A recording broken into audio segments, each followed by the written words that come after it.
Hello dear student, আজকে যে অঙ্কটা করাতে চলেছি সেটা হচ্ছে ক্লাস 9-এর একটি উপপাদ্য, খুব ইম্পর্টেন্ট। সেটা হচ্ছে ত্রিভুজের মধ্যমা তিনটি সমবিন্দু কী করে প্রমাণ করব। তো উপপাদ্যটি কি? ত্রিভুজের মধ্যমা তিনটি সমবিন্দু। ত্রিভুজের মধ্যমা তিনটি সমবিন্দু, এটা কি করে প্রমাণ করব সেটি এখন দেখো। প্রথমে একটা ত্রিভুজ এবিসি, এই ত্রিভুজের এই বিডি আর বিডি বা যাই হোক না কেন, ডিই এফ, ই নাম দিলাম, এটা এফ নাম দিলাম। তাহলে বিই এবং সিএফ দুটি মধ্যমা যারা পরস্পরকে জি বিন্দুতে ছেদ করেছে। একটু ক্লিয়ার? আমি কি ধরে নিলাম যে এবিসি ত্রিভুজের সিএফ এবং বিই দুটি মধ্যমা পরস্পরকে জি বিন্দুতে ছেদ করেছে। তাহলে প্রদত্ত কি? প্রদত্ত হচ্ছে ধরি ত্রিভুজ এ বি সি এর সিএফ ও বিই মধ্যমা সিএফ এর ত্রিভুজের সিএফ ও বিই মধ্যমা পরস্পরকে জি বিন্দুতে ছেদ করেছে। হলো? এবার কি করছি, এজি যুক্ত করে বর্ধিত করা হলো যা বিসি কে ডি বিন্দুতে ছেদ করেছে। এটা করলাম, এজি যুক্ত করে বর্ধিত করা হলো যা বিসি কে ডি বিন্দুতে ছেদ করেছে। কি করলাম, এজি যুক্ত করে বর্ধিত করা হলো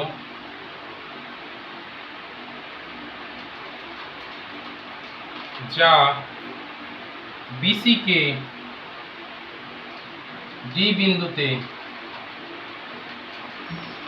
ছেদ করেছে। প্রামাণ্য কি? এখন যদি আমরা প্রমাণ করতে পারি এডি একটি মধ্যমা, তাহলে এটা প্রমাণিত হবে যে এই মধ্যমা তিনটি সমবিন্দু। প্রামাণ্য কি?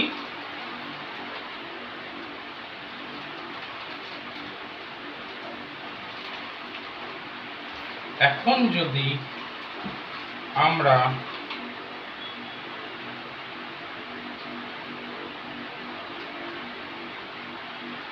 প্রমাণ করতে পারি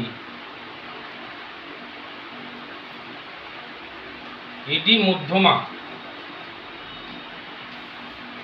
তাহলেই প্রমাণিত হবে যে ত্রিভুজ এ বি সি এর মধ্যমা তিনটি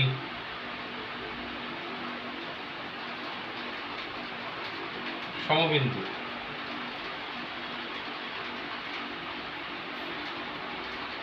অঙ্কন, এটা প্রমাণ করার জন্য একটা অঙ্কন করছি। কি অঙ্কন করছি? এ ডি কে বর্ধিত করলাম এমন ভাবে যেন এজি সমান সমান জিডি, এটার নাম দিলাম হচ্ছে এবিসিডি এফ জি, এইচ নাম দিলাম। কি করলাম অঙ্কনটা, এডি কে এইচ পর্যন্ত এমন ভাবে বর্ধিত করলাম যেন এ জি সমান জি এইচ হয়, এটাই অঙ্কন করলাম। তাহলে অঙ্কনটা কি করলাম, এ জি এডি কে এইচ পর্যন্ত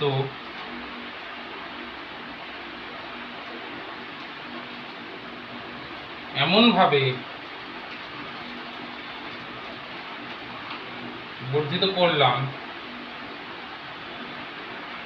যাতে এ জি সমান হচ্ছে জি এইচ, কমা।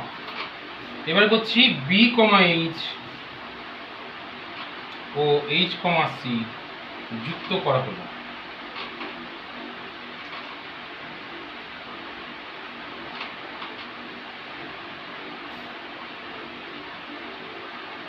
প্রমাণ।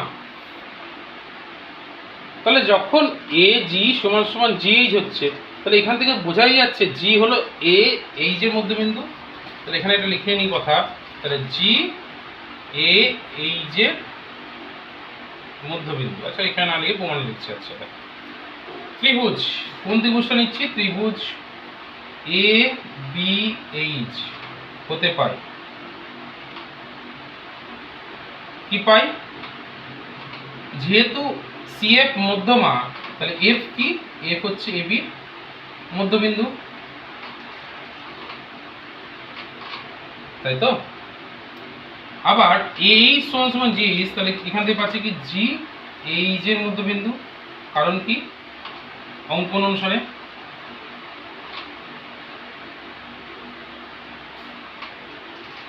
তাহলে দুটি বাহুর মধ্যবিন্দু সংযোগকারী সরলরেখা কি হয়? তৃতীয় বাহুর সমান্তরাল হয়। তাহলে অতএব এফ জি সমান্তরাল বিএইচ, একটি ত্রিভুজের দুটি বাহুর মধ্যবিন্দু সংযোজক সরলরেখা তৃতীয় বাহুর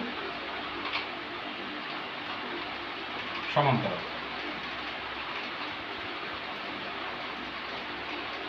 ক্লিয়ার? একই অনুরূপভাবে প্রমাণ করা যায় কি? এই যে ত্রিভুজটা দেখা যাচ্ছে এ এইচ সি থেকে প্রমাণ করা যাবে এইটা এবং এইটা সমান্তরাল।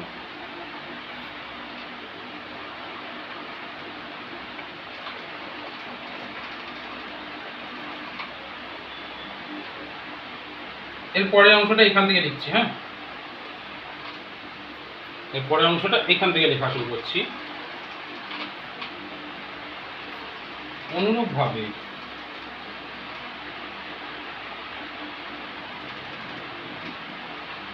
আচ্ছা এর আগে একটা জিনিস দেখো, যদি এফ জি সমান্তরাল বিএইচ হয়, তাহলে জিসি সমান্তরাল বিএইচ হবে। এখান থেকে পাওয়া যাবে জিসি সমান্তরাল বিএইচ, মানে একটাই তো সরলরেখা, এটা তো একটাই সরলরেখা। তো অনুরূপভাবে প্রমাণ ত্রিভুজ এ এইচ সি হতে প্রমাণ করা যায় কি? প্রমাণ করা যায় জিই সমান্তরাল এইচ সি। অতএব তাহলে জি যদি সমান্তরাল হয় এইচ সি, তাহলে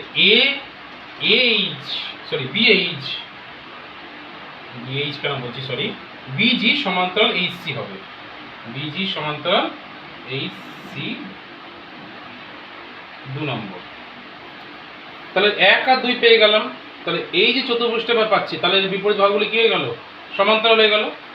অতএব বিজি সি এইচ চতুর্ভুজের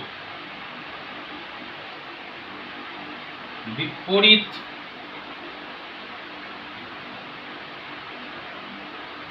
বাহুগুলি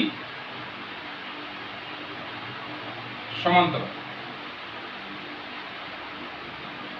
কোথা থেকে পেলাম? 1 ও 2 হতে। অতএব এটি একটি সামান্তরিক।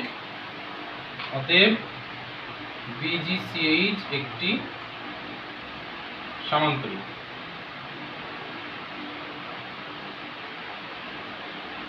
আচ্ছা সামান্তরিকে কি হয়? সামান্তরিকে কর্ণদ্বয় পরস্পরকে কি করে? সমদ্বিখণ্ডিত করে। তাহলে যদি এটা সামান্তরিকই হয়, তাহলে এর কর্ণদ্বয় কি করবে? পরস্পর সমদ্বিখণ্ডিত করবে। অতএব বিডি সমান হচ্ছে ডিসি। কারণ কি? সামান্তরিকের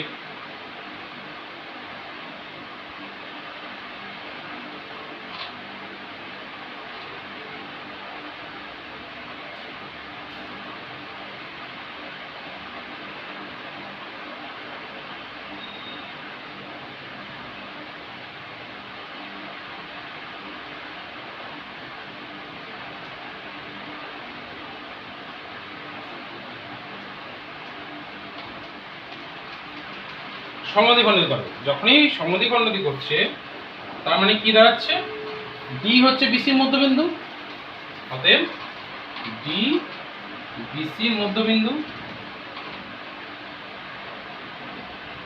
ডি যদি বিসির মধ্যবিন্দু হয় তাহলে কি হবে, তাহলে এডি হচ্ছে মধ্যমা, এডি তাহলে মধ্যমা, অতএব এডি মধ্যমা।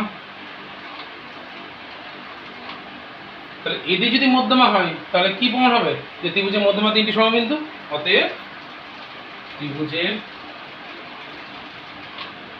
মধ্যমা তিনটি সমবিন্দু।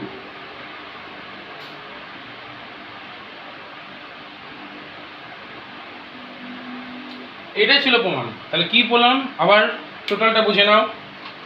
এই যে ত্রিভুজটা ছিল, এই যে ত্রিভুজটা ছিল এবিসি, এবিসি ত্রিভুজের সিএফ এবং এই দুটি মধ্যমা, মধ্যমা মানে কি দাঁড়ায়, এফ হচ্ছে এবির মধ্যবিন্দু আর ই হচ্ছে এসির মধ্যবিন্দু, এটাই দাঁড়ায়। প্রমাণ করতে হবে ত্রিভুজের মধ্যমা তিনটি সমবিন্দু। তা প্রমাণ করার জন্য যদি আমরা এজি কে বর্ধিত করলাম, যা বিসি কে ডি বিন্দুতে ছেদ করলো, আমরা যদি প্রমাণ করতে পারি এডি হচ্ছে মধ্যমা, তাহলে প্রমাণিত হবে যে মধ্যমা তিনটি তাহলে সমবিন্দু। এটা প্রমাণ করার জন্য একটা অঙ্কন করলাম, কি করলাম, এই এডি কে এমনভাবে বর্ধিত করলাম যেন জি এজি সমান হচ্ছে জিডি হয়, এটা করলাম এবং এটার সাথে এটা যুক্ত, এটার সাথে এটা যুক্ত করলাম। এবার এটা মধ্যবিন্দু, এটাও মধ্যবিন্দু হচ্ছে কারণ এটা সমান, তাহলে এই দুটো মধ্যবিন্দু সংযোগী সরলরেখা কি হবে, তৃতীয় বাহুর সমান্তরাল হবে। তাহলে এটা সমান্তরাল এটা এবং এইটা সমান্তরাল, তাহলে এইটা। সিমিলারলি এটা সমান্তরাল এটা এবং এটা সমান্তরাল এইটা। তাহলে এই যে চতুর্ভুজটা পাওয়া যাচ্ছে তার বিপরীত বাহুগুলো কি হলো, সমান্তরাল। যদি সমান্তরাল হয় তাহলে এটা সামুদ্রিক, সামুদ্রিকের কর্ণদ্বয় পরস্পরকে সমদ্বিখণ্ডিত করে। তাহলে এখান থেকে বোঝা যাচ্ছে কি, বিডি সমান সমান ডিসি, বিডি সমান সমান ডিসি, সামুদ্রিক কর্ণদ্বয় পরস্পর সমদ্বিখণ্ডিত করে। তাহলে ডি হয়ে গেল বিসির মধ্যবিন্দু। যদি মধ্যবিন্দু হয়ে যায় তাহলে এডি কি মধ্যমা, তাহলে মধ্যমা যদি হয়ে যায় তাহলে প্রমাণিত হচ্ছে যে এই ত্রিভুজের মধ্যমা তিনটি সমবিন্দু।